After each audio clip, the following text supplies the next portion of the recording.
Today's story we're going to call On Trial for Sharing the Gospel. In the 1990s, Christians in Pakistan faced significant challenges and persecution. The country's blasphemy laws were often used to target religious minorities, including Christians, leading to false accusations and severe punishments. Christians experienced violence, discrimination, and social exclusion. They were often subjected to mob violence, church attacks, and forced conversions. Despite these hardships, the Christian community continued to practice their faith with resilience and courage. So let's get into today's story.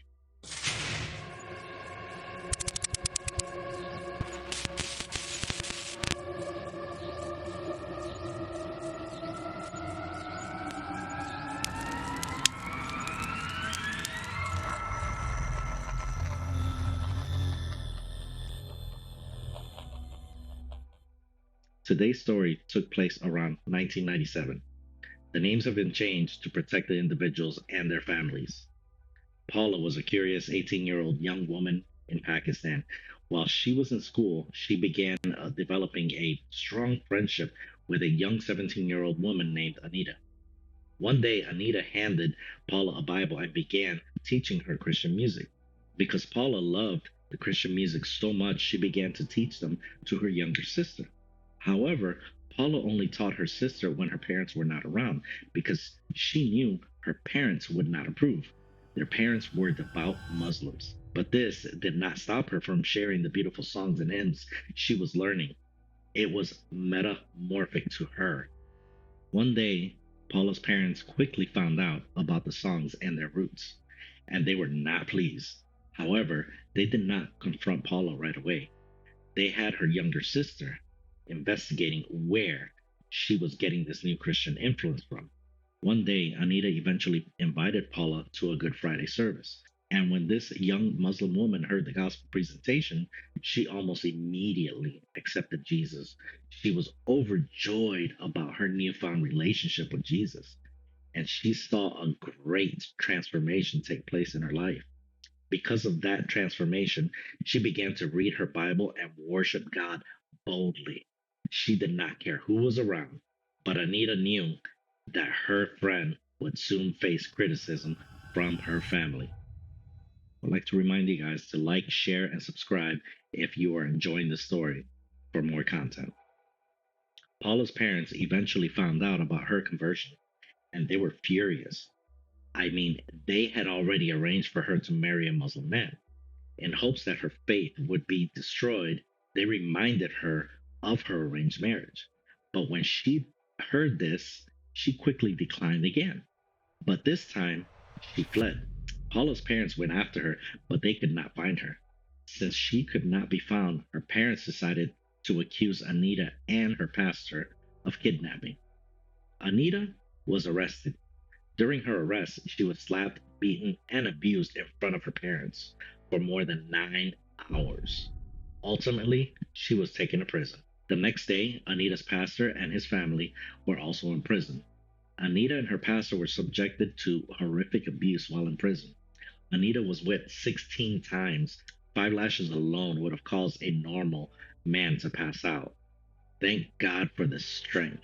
When the authorities didn't get anything from Anita and her pastor, they were released.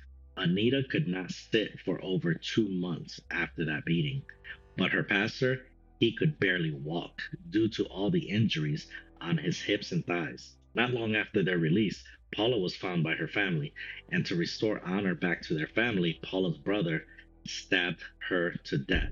Shortly after, he turned himself in to the local authorities, and as was customary in such situations, he was eventually released without any incident. In Muslim countries, children are frequently severely beaten for converting to Christianity. Others are slain by their own parents or siblings for apostasy or turning to another religion. Anita was later arrested and charged with kidnapping. Not too long after, she was imprisoned and then freed on bond after a little over a month. She and her family fled into hiding after extreme Muslims threatened their lives. In May of 1999, Anita was found not guilty of all charges. Praise God, for the prayers of the faithful believers throughout all the world. Continue to pray for her protection while she's in hiding. I have seen the world, said Anita, and she continued, and it contains nothing nice. Jesus is the only source of my peace. Hundreds, if not thousands, of more such cases of Christian children and teenagers being murdered by their Muslim parents go untold, and Jesus predicted this will happen. Matthew 10:21 and 22. Now, brother will deliver up brother to death, and father his child, and children will rise up against parents and cause them to be put to death, and you will be hated by all for my name's sake. But he who endures to the end will be saved. Let us take a moment to pray for these young believers that God will protect them and strengthen them in these times. Pray for their parents that they too will come to know Jesus as Lord. And most of all, forgive their persecutors and pray for the Muslim people to find the love of Jesus Christ and be saved and transformed. Just like Peter's death, it was not a tragedy. It would glorify God. The death of Lazarus glorified God in John 11:4 and 40. And so did the death of Jesus, John 12:23. Paul's great concern was that he glorifies God, whether by life or by death, Philippians 1:20 and 21. This should be our desire as well. Until the next time, family, stay faithful and true until the end, no matter what may come your way. God bless.